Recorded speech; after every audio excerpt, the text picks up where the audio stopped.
The life cycle, I can draw a simple picture of the life cycle. It's up here. It talks about the beginnings of an idea to create a business.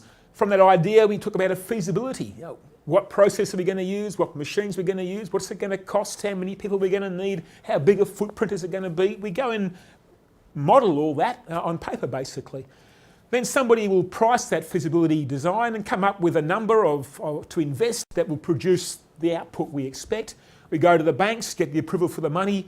Then finally, we go into the complete design process. And for the very first time, we begin to learn all the nitty-gritty, all the details of how to make this thing actually work. Now, if the final design, if this detailed design is actually vastly different to the feasibility, because now we know the real situation, we're in a bind, because we've given a certain amount of money to do a design based upon the feasibility. This detailed design is now telling us that the original thinking is no longer suitable. And what do we do in the projects? We've got no time, we've got no money. We're then going to go looking for the shortcuts, the simple low-cost machines, the cheap manufacturers, the cheap materials of construction, because my budget is fixed. So if I get it wrong here, then I will build a plant that hasn't got the capacity to deliver the return on investment that we originally thought we were going to get. And of course, our life cycle is a series process. Same story.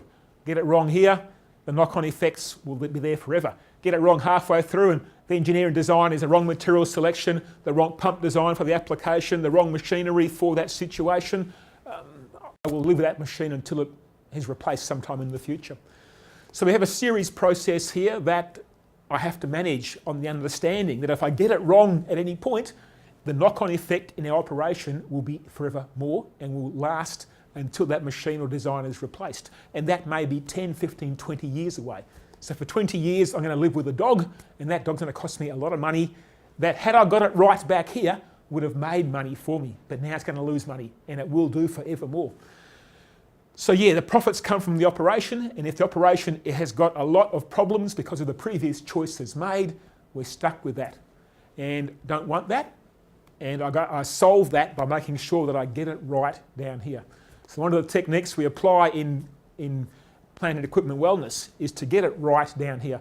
I'd rather take 2 months longer in the design and get a very good, solid design that builds profit for the future forevermore than rush this thing through and save 2 months of construction and have 20 years of headaches. It just doesn't make any sense to me to do it, rush, minimise cost, and here never make the money that we could have made had we taken 2 months longer and found 10% more capital. Same story. What is done here will lead to either high failure rates or high success rates. If I want to have a successful operation, the operation's capacity to produce the right product at the right price is decided here. Make the wrong choice there, and I will forever carry that into the future of that business.